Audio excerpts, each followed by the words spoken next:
Everyone, welcome back to Mom's Queen blog. আশা করি আপনারা সবাই অনেক বেশি ভালো আছেন। সো আজকে আরেকটা ব্লগ নিয়ে হাজির হয়ে গেলাম।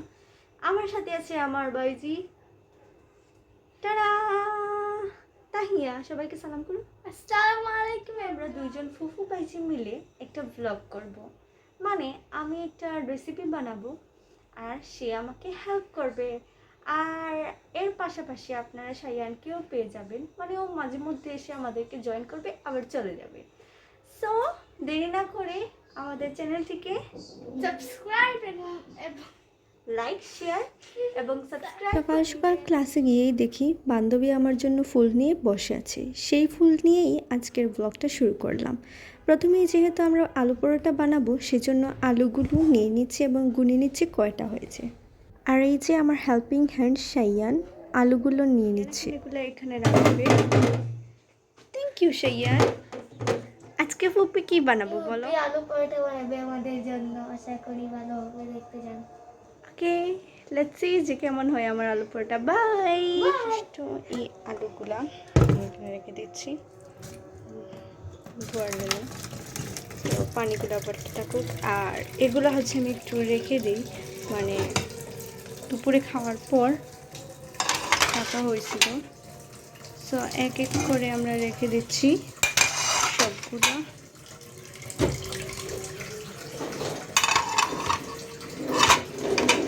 আর এখানে পানি ওভারলোডেড হয়ে গেছে।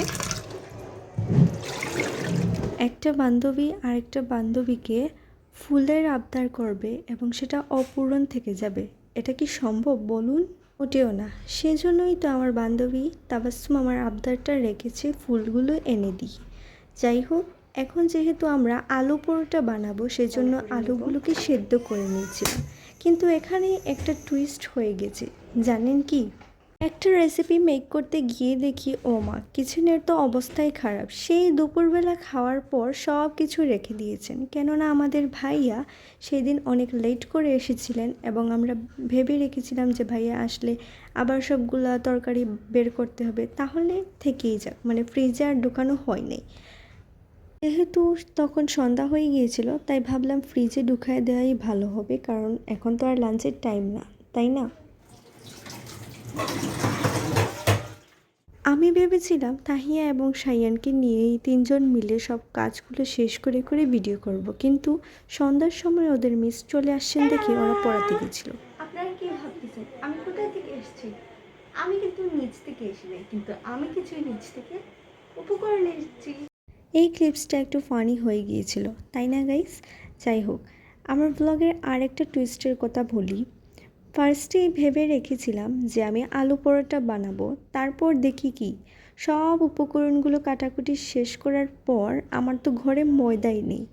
নর্মালি সবসময় ময়দা থাকে, কারণ সকালে উঠে আমরা ব্রেকফাস্টের রুটি খাই, সেজন্য ময়দা ছাড়া তো চলেই না, তাই না? কিন্তু ওই যে আজকে আমি ব্লগ করব, তাই আজকে একটা না একটা উপকরণ মিসিং থাকবেই। কয়েক সেকেন্ডের জন্য তো আমি একদম দ্বিধায় পড়ে গিয়েছিলাম যে এতগুলা জিনিসকে আমি কি করব। কিন্তু ওই যে আমরা বাঙালি, আর বাঙালি কোনো খাবার কখনো ওয়েস্ট করে না, তাই নিজের বুদ্ধি খাটিয়ে একটা আইডিয়া বেরই করে দিলাম। ছাড়াও আমাদের মারা তো আলু সবসময় হাত দিয়েই ছিলিয়ে নেন, কিন্তু আমি একটা নতুন পদ্ধতি বেছে নিলাম, চামচ দিয়ে ছিলিয়ে। আপনারা চাইলেও এটা ফলো করে দেখতে পারেন। পোড়া মরিচ, লবণ এবং আমার সিক্রেট মশলা সবগুলো একসাথে মিশিয়ে নেব। কেটে রাখা মরিচগুলোও আমি অ্যাড করে নিব, শুধু পেঁয়াজগুলো আমি অ্যাড করব না। সব উপকরণগুলো ভালোভাবে মিশিয়ে আমি ঢাকনা দিয়ে ঢেকে ফ্রিজে রেখে দিব। প্রতিদিনই সন্ধ্যার সময় চা বানানোর ডিউটিটা আমারই থাকে। সো আজ তার ব্যতিক্রম নয়, আজও আমি চা বানিয়ে নিচ্ছি, কিন্তু যেহেতু এটা ব্লগে শেয়ার করছি সেই জন্যই আম্মুর শোকেস থেকে বাসনগুলা বের করে নিয়েছি, কেননা ঘরেও একটু স্পেশাল ফিল করাতে হয় আম্মু আপুদেরকে। শুধু কি মেহমান আসলেই এই বাসনগুলো আমরা ইউজ করব তা কিন্তু না। দেখতেই দেখতে আমার চাগুলো রেডি হয়ে গিয়েছে, এখন আমি সবগুলা সার্ভ করে নিব।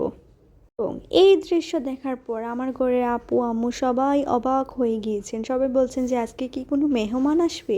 আর আমি বললাম যে আজকে আমাদের ঘরে মেহমান আমরা নিজেরাই। আর এগুলো দেখে তো তাহিয়া শায়ানেরও চা খাওয়ার আগ্রহ চলে আসে, সো ওদেরকেও দিয়ে দিই। তার চায়ের সাথে বিদায় নিয়ে নিচ্ছি এখানেই। দেখা হবে পরবর্তী দিনে দুপুরের বেলা। দ্য নেক্সট ডে দুপুরে আমরা দুই বোন মিলে রান্না করার সিদ্ধান্ত নিলাম। সেজন্য আপু টুনা মাছ বের করলেন এবং এই রেসিপিটা দেখতে হলে আপনাদের বুশরাস কিচেন স্টুডিওতে যেতে হবে। ডিসক্রিপশনে লিংক পেয়ে যাবেন। শুকনা মরিচগুলো ভেজে আমি ক্রাশ করে নিব। আর এখানে আমি গতকাল যে পেঁয়াজ অ্যাড করি নাই, যাতে আমি এখন দিতে পারি। পরও 1 চামচ গুঁড়ো মরিচ অ্যাড করে নিব যাতে ঝালটা একটু বেশি হয়। আমাদের আলু ভর্তাটা ফাইনালি রেডি হয়ে গেল। দুপুরের রান্না আমি এবং আপু মিলেই করেছিলাম, আর ভাতটা আম্মু শুধু রান্না করেছেন। তো এই হচ্ছে আমাদের আলু ভর্তা। তারপর সাথে ছিল মিষ্টি কুমড়োর ভর্তা এবং টুনা মাছের ভাজি, তাছাড়াও ডাল। আর সবাই অনেক গুড রিয়েক্ট দিয়েছেন আমার আলু ভর্তা খেয়ে। স্পেশালি তাহিয়ার অনেক বেশি ভালো লেগেছে, একদম ঝাল ঝাল ইয়াম্মি হয়েছিল। ছাড়াও অনেক দিন পর ক্যামেরার সামনে এসে আমি ব্লগ করেছি। আশা করি আপনাদের ভালো লাগবে এবং মাঝে মধ্যে আমি এইভাবেই আসবো। So thank you so much for watching. আল্লাহ হাফেজ।